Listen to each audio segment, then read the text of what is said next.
We have a double parsha this week, Chukas and Balak. And in reading two parshiot, we catch up with the people in Israel so that we now are reading the same Torah portion as they are there.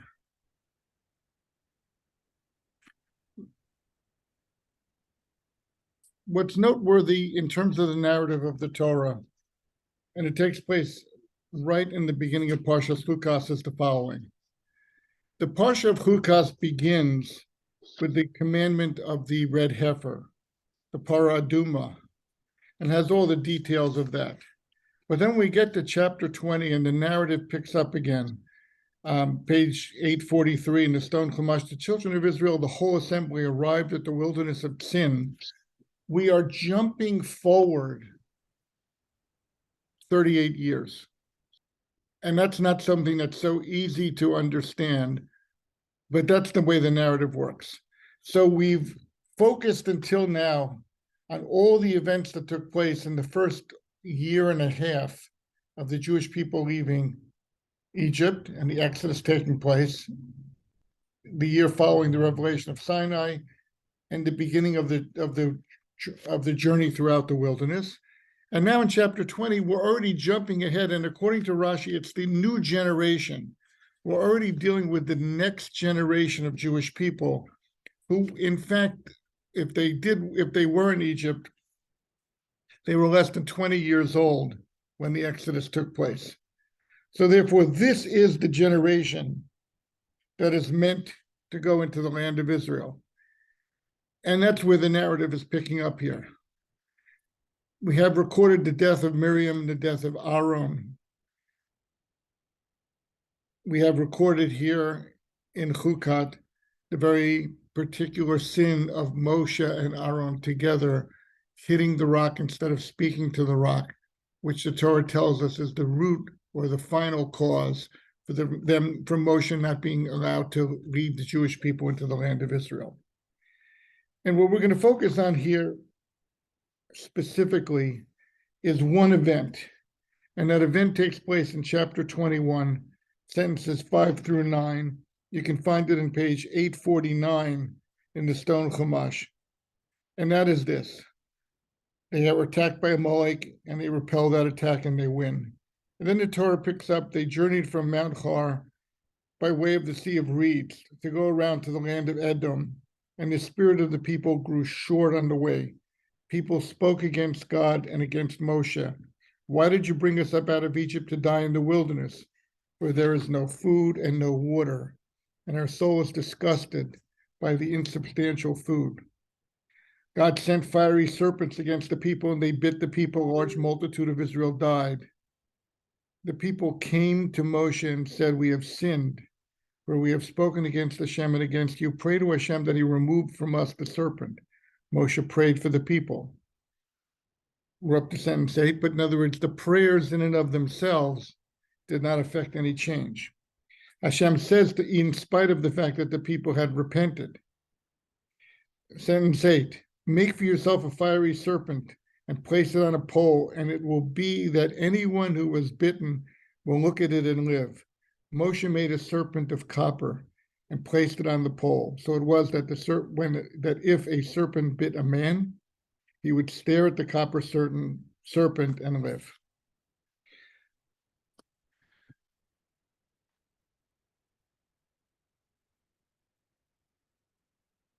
This event, taking place with the second generation of the Jewish people, on the cusp of entering the promised land, seems to us very confusing and very disheartening. There are details here that explain it. If you look at the fact that they're still circling by the Sea of Reeds, it's easy to understand that the people felt very daunted, because how much progress had they really made? And as they headed around the land of Edom, some of the people became convinced that, in fact, they too were going to have to die in the wilderness. And this lack of optimism, lack of faith, lack of confidence in the Jewish future led for them to give up and just throw in the towel. What happened? It says God sent snakes. God didn't have to send any snakes. The wilderness was full of snakes and scorpions. We know that from the narrative in several places. God had unusually protected the Jewish people through clouds of glory, through making a pathway for the Jewish people, for protecting them unnaturally in an uninhabitable land. And God simply removed that protection. It's a big lesson for how the Jewish people we make our way through history. With that protection removed, snakes were there. People were bitten. People died. Moshe appealed to Hashem, and Hashem instructed Moshe, you're going to make a copper snake, the image of a copper snake. You're going to hang it on a pole. As long as the people look at it and feel inspired to trust in God, they will be fine. End of this narrative. A detail here. Moshe makes the snake out of copper. Why copper? If you look in the order of the temple, copper is never associated with incense. It's never associated with any special service. We'll see what copper is used for. What copper is associated with, interestingly, is with the character of Jacob, of Yaakov, the forefather of the Jewish people. Why? Because what copper represents, distinct from gold and silver in Jewish thinking, is resistance, strength of conviction, the ability to remain firm, and the ability to overcome objection. And that was really the life of Jacob. Jacob was born as a twin, struggling in the womb against his brother Esau. Jacob travels to find a wife and ends up spending 20 years with Lavan, his father-in-law, and his harsh, undermining enemy. On his way back, he contends with the angel of Esau overnight, and he prevails in that he's not knocked out. He's able to hold his own even though he leaves limping. Copper is associated with Jacob. Copper is associated with a character trait of the Jewish people, which is the steadfastness. It's called by the rabbis Az Shebu'umos. The Jewish people can be the most strong-headed amongst any nation of the world. Let's look again at this copper. Where did the copper come from? Well, when you look back to the rebellion of Korach, you will see an interesting thing, that the 250 men who came with their incense pans to burn incense to prove that they should be the servants of God in the Mishkan and not Aaron and his descendants, they brought frying pans made out of copper. Why? Again, because they had tremendous determination. They were convinced to the depths of their souls that they should be in the Mishkan, they should be in the tent of meeting, they should be bringing the incense offerings and not Aaron. There was no fault with their strength of conviction. It was their motivation. It was their misguided intentions, which were rooted in jealousy, which were rooted in a sense of desire for power, glory, prestige. That's what undermined them. So what the rabbis paint as a picture as follows, that what happened to these 250 men, a fire came down and consumed them, and consumed everything, leaving just the frying pans behind. Now we know when we kosher something, when we make something kosher, one of the ways we do that is by burning it in fire. We know with all metals that you can smelt a metal, you can purify it, you can separate the dross from the intrinsic metal itself. And that's what we do when we purify gold, when we purify silver.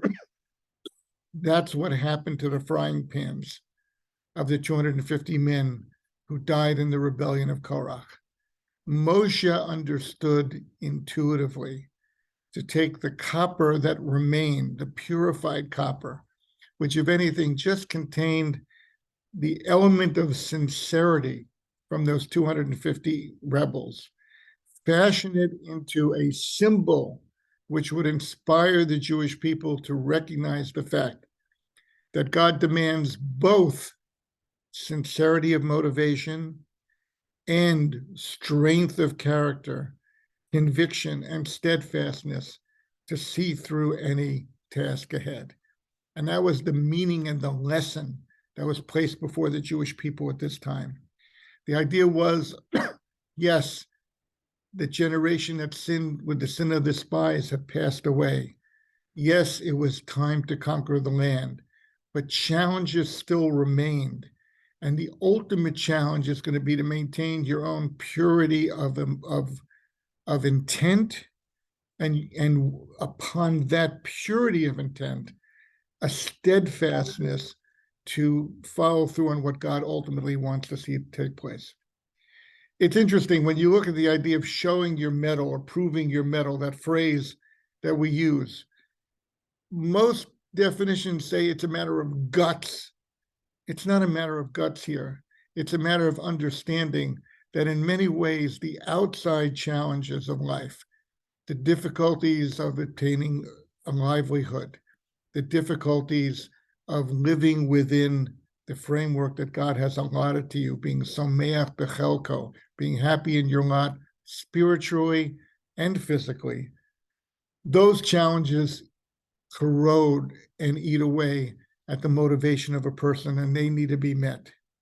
But alongside of that, with the purity of motivation, comes the copper nature of Jacob coming to the fore and convincing us that as long as we keep our steadfastness koshered, so to speak, pure, based on the strength of copper, in terms of our steadfastness in being the nation of Hashem, then we will prevail, and we have nothing to worry about other than to stay the course and to see this go through.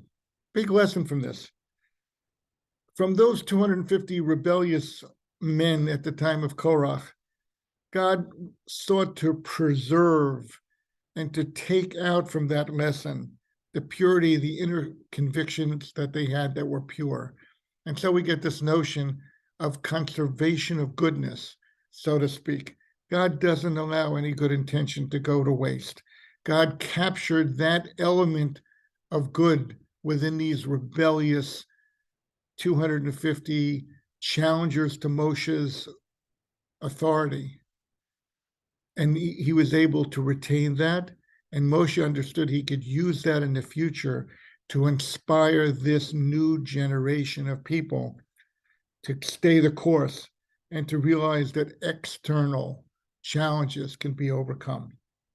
What else do we see about copper? Copper was the laver in the Mishkan, in the tabernacle. The laver was made from the mirrors of the Jewish women who took those mirrors, who took that copper, made it into mirrors, kept themselves beautiful and attractive to their husbands, never giving up on the idea that the Jewish people would be redeemed from Egypt, even when everyone else seemed to have given up. So here again, we see that it has a place inside the sanctuary. It's not the most prominent place. It's the place where the Levites and the Kohanim enter the Mishkan, and they wash their hands, they wash their feet. But as they do so, they're entering with a conviction and a sense of purpose, which they're drawing from the heroic Jewish women who ultimately earned us the redemption from Egypt. I just want to conclude this concept with a nuance. If you go back to the beginning of this week's Torah reading, chapter 19, which has to do with the red heifer, we see Hashem spoke to Moshe saying, this is the decree of the Torah, the chok of the Torah. Speak to the children of Israel, they should take to you a completely red cow, which is without blemish, and upon which a yoke has not come. It has never been harnessed. Now, understand something. This animal could have carried many things on its shoulders if it was for its own benefit. If the heifer was cold, you put a blanket and you wrap it in the cold. A yoke has a specific connotation. A yoke means a person undertaking, it symbolizes undertaking a task, not for yourself, but for something other and bigger than yourself. Hence, when you want to plow a field and you want to give sustenance to your family, and you want to survive and create agricultural prosperity, you take an ox, a bull, a heifer, you put an awl, you put a yoke upon its shoulder, and its energies become translated into the energies that are necessary to plow the field so that it can be sown, so that crops can grow, and so that everyone can flourish. In an interesting reflection here, Rashi says that this heifer has to never have borne a yoke, similar to Jewish people who cast off the yoke of connection to God. Now, what does that mean? Rav Luchter, in an interesting piece, says, please understand, a person can fulfill many, many mitzvot, can do much religious actions and undertakings, but it still doesn't mean that they're necessarily doing it in attachment to God and in service to God. Why? Because their inner motivation could be corrupt. It could be for self-aggrandizement. So what do we see from this red heifer? We need a red heifer that we're going to utilize to purify from the dead that has never served a higher purpose, because its ashes are going to be used to remove the taint of death from upon a person. But we need also to not only be ready to bear a yoke of service to God so that all of our actions can be focused and translated into something that's ultimately productive and valuable, but we have to do it for the right reason. You can't call it an awl, a yoke, a harnessing, unless it's harnessed for a higher purpose. And so you see this lesson over and over again. We live in a world and at a time where it is external challenges that we talk about all day long. We talk about wars going on in the world. We talk about economic changes. We talk about people suppressing other people. It's not so easy for us in this day and age to remain carefully focused on our internal nature, to see to it that not only are we courageous and strong and steadfast, but that we're also at the same time, and it's possible to do this, reflective and introspective, and seeing to it that, yes, we're ready to face up to challenges with steadfastness and strength, but we're also ready to question ourselves and to see to it that our intentions are pure and worthy, and therefore that we're deserving of Hashem's protection. And that's what happened with this copper snake that Moshe fashioned.